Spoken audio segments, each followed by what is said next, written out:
চিকিৎসকের শরণাপন্ন হলো বা আপনাদের কাছে আসলো, পরবর্তীতে পরীক্ষা নিরীক্ষার কি কি বিষয় রয়েছে? পরীক্ষার প্রথমত আমরা ভিশন দেখে নেই, তার হিস্ট্রি নেই, আর পরীক্ষার মধ্যে আমরা পেশেন্টটাকে ডাইলেট করে আগে দেখে নিই।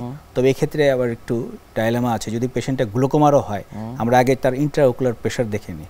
গ্লুকোমা পেশেন্টদেরকে আমরা চাইলেই ডাইলেট করি না, তাদের আমাদের স্কয়ার হাসপাতালে যেমন মেশিন চলে আসছে, উইদাউট ডাইলেটও আমরা ফান্ডাসটা দেখতে পারি। তার মানে তার যেভাবে হোক উইথ ডাইলেট আর উইদাউট ডাইলেট আমাদের কালার ফান্ডাস একটা ফটোগ্রাফি, যেখানে পুরো রেটিনার ভিউটা দেখা যায়, সেখানে ভেসেলগুলো বোঝা যাবে কোনো লিকেজ হচ্ছে কিনা, ম্যাকুলাটা দেখা যাবে কোনো ইডেমা হয়েছে কিনা ডায়াবেটিক রেটিনোপ্যাথির কারণে, সেই জিনিসগুলো একটা দেখা। তারপরে ক্যাটাগরাইজ করে দেখা যায় যদি আমাদের লিকেজগুলো বেশি থাকে, ম্যাকুলার পানি ইডেমা না থাকে, তাহলে আমরা সুন্দর সিম্পল একটা আর্গন লেজার দিই। আর যদি দেখে ম্যাকুলায় পানি থাকে বা আমরা ক্লিনিক্যালি বুঝতে পারি, সেক্ষেত্রে আমরা কালার ফান্ডাস ফটোগ্রাফির সাথে কিছু জিনিস আরও অ্যাড করি ইনভেস্টিগেশন হিসেবে। যেমন একটা এনজিওগ্রাম করি, লিকেজগুলো ভালো বোঝা যায়, যেখানে আমরা আর্গন লেজারটা করতে পারবো। তাছাড়া এখন চলে আসছে ওসিটি, 3D ওসিটি ম্যাকুলা, মানে অপটিক্যাল কোয়ারেন্স টমোগ্রাফি। ওইখানে আমরা ম্যাকুলার ক্রস সেকশন করে কতটুকু পানি আছে ওটা ডিসিশন নিয়ে আমরা ইন্ট্রাওকুলার ইনজেকশন বা ইন্টিভিজিএফ বা অ্যাভাস্টিন দিতে হবে নাকি না আমার ওষুধে যাবে, ওইটাও ক্যাটাগরাইজ করি। তাহলে কালার ফান্ডাস ফটোগ্রাফি, এনজিওগ্রাম চোখের, আর হচ্ছে 3D ওসিটি ম্যাকুলা, এই তিনটা টেস্ট করে আমরা মোটামুটি তাকে চিকিৎসার ক্ষেত্রে আমরা পরে আমরা প্ল্যান অফ ম্যানেজমেন্ট আমরা করতে পারি। নিশ্চয়ই। কাউন্সিলিংটা আসলে কিভাবে করেন আপনারা? কাউন্সিলিংটা যেটা হচ্ছে প্রথমত তো তাকে স্ক্রিনিং করতে হবে। আর যদি তাকে দেখি যে moderate mild to moderate diabetic হয়, তাকে একরকম কাউন্সিলিং, যদি সিভিয়ার ডায়াবেটিক রেটিনোপ্যাথি হয় একরকম, আর অ্যাডভান্স হলে তো তাকে অন্যভাবে কাউন্সিলিং। তো সেই ক্ষেত্রে দেখা যায় কাউন্সিলিংয়ের সাথে সাথে দেখা যায় এই এইজের পেশেন্টগুলো কিন্তু ডায়াবেটিক পেশেন্টগুলোর যেমন ডায়াবেটিক রেটিনোপ্যাথি আসে, তার সাথে আবার ক্যাটারেক্টও চলে আসে।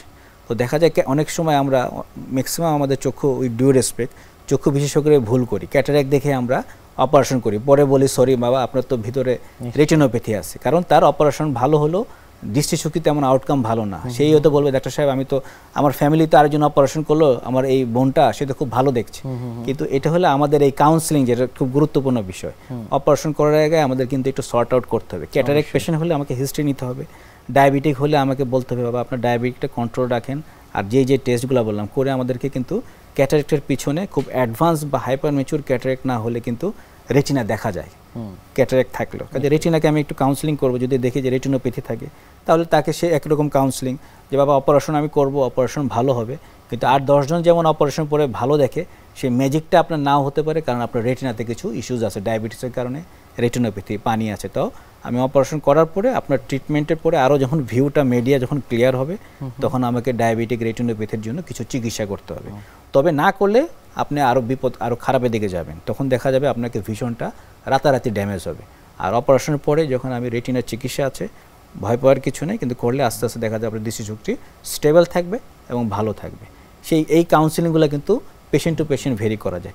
আর যার ক্যাটারেক্ট নাই বা গ্লুকোমার ইস্যু নাই তাকে বলতে, এবং যদি মাইল্ড টু মডারেট খুবই ভালো চিকিৎসা, আমরা যদি লেজার করি, ম্যাকুলার ইডেমা থাকলে ইঞ্জেকশন দিই, র্যাপিডলি সে রিভার্স করে, এটা গ্লুকোমা থেকেও ভালো যে রিভার্স করে যায়।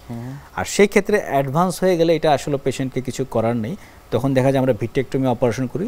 সেই ক্ষেত্রে বলি বাবা আপনাকে যেন আপনি বাথরুমে অন্তত যেতে পারেন বা হ্যান্ড মুভমেন্ট বা একটু আলোটা দেখতে পারেন, আলোটা এখনও নিভে যায় নাই, সেই জন্য আপনাকে এই চিকিৎসাটা করা হচ্ছে। কিন্তু এটা করে আপনি যে রাতারাতি আপনি ভালো দেখবেন, ঘড়ির কাঁটা দেখবেন, তা হবে না। তো এটা হলো ইটস ডিপেন্ডস, আপনাকে স্টেজ ওয়াইজ আমাকে সেই কাউন্সিলিংটা করা, তার সাথে ক্যাটারেক্ট থাকলে একরকম, গ্লুকোমা থাকলে একরকম, তো এইভাবেই কাউন্সিলিংগুলো করে থাকি।